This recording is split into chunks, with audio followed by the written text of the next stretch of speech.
Falcon marine रे रासायनिक दुर्घटना पाई मॉक ड्रिल। बाहानगा ब्लॉक खंतापड़ा थाना ओलियापटना स्थित फाल्कन मेराइन रे आज जिला प्रशासन पक्षरु रासायनिक दुर्घटना जनित मॉक ड्रिल अनुष्ठित हो जाइछि।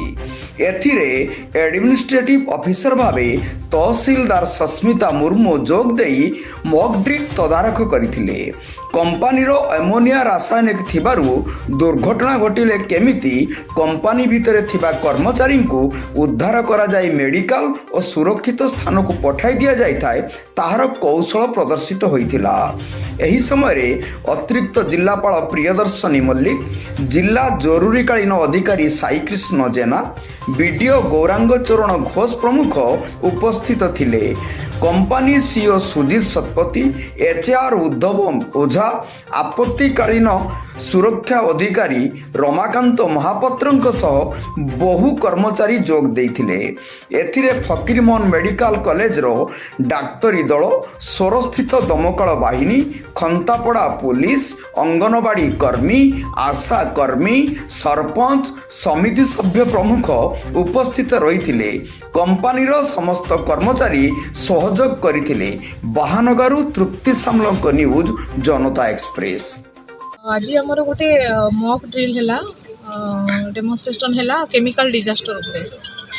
कौन सो देखाला ये कि प्रथम केमिति गैस लीक होला, देन गैस लीक होला परे से माने केमिति तांकर प्रथम से जगह इवाकुएशन कले, तांकर कंट्रोल रहिलानी। से माने हमको कॉल कले, हमर एठी आज हेची फाल्कन मेराइन एक्सपर्ट लिमिटेड खंतापड़ा, एठी तांकर अमोनिया गैस लीकेज हो जाइतला। तापरे अर्जेंट कॉल पाइला परे मु संगे संगे fire department and health fire ODRAF समस्त को इनफॉरमेशन देला परे समस्ते यथाशीघ्र ऑन स्पॉट को आसिले। तो ऑन स्पॉट रे जते सब जे अफेक्ट होते आम रेस्क्यू करूँ। सांगे सांगे ये गोटे कैंप रे आम रखिकी इमिडिएट आम डॉक्टर्स थे से हेल्थ चेकअप कले। जो मैंने टिके लगुले अधिका मेडिकल असिस्टेंट दरकार आम खंतापड़ा सीएसए को भी पठेलु, ट्रांसफर कलु। एंड से आमर 3टा आम्बुलांस लगी से समस्ते गले और से बर्तमान जहाँ मु रिपोर्ट निगला सब हम हेल्थ भल अच्छी। आज जो मॉक ड्रिल गोटे कराला केमिकल डिजास्टर लगी, तो आम गोटे डाक्तरी टीम 11 जणिया टीम फकीरमोहन मेडिकल कॉलेज रू आसिलु। आउ डीएचएच बालेश्वर गोटे डाक्तरी टीम और फार्मासिस्ट टीम सब आसी पहुँचलु खबर पाऊ पाऊ।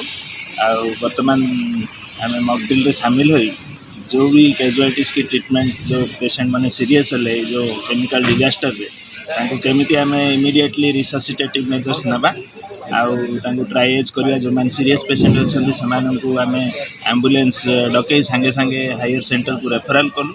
जो मान ये चिकित्सा हो पार ये सांगे सांगे चिकित्सा कर स्टेबिलाइज करके हॉस्पिटल पठाया व्यवस्था कलु। सेटा गोटे ड्रिल माध्यम आम आज रिहर्सल कर आमर जो आज ओडिशा सारा पे चली स्टेट लेवल आमर जो मॉक एक्सरसाइज आमर केमिकल डिजास्टर उपर चली से हिसाब से आमर जेहेतु पाखापाखि आमर अच्छी फाल्कन प्राइवेट आम लिमिटेड जो रही मेराइन लिमिटेड ये आमर आम मॉक प्राक्टिस करूँ।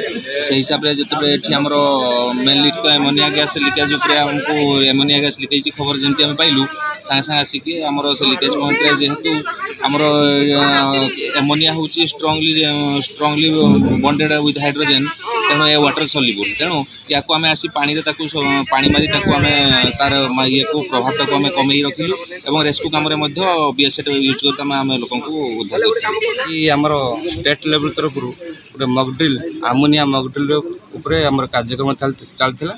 आपातकालीन परिस्थिति रे जदि किसी परिस्थिति हुए अमोनिया लीकेज हुए तार आम केमिति मुकाबला करिपरिबा से विषय आज मॉक ड्रिल कराइतला।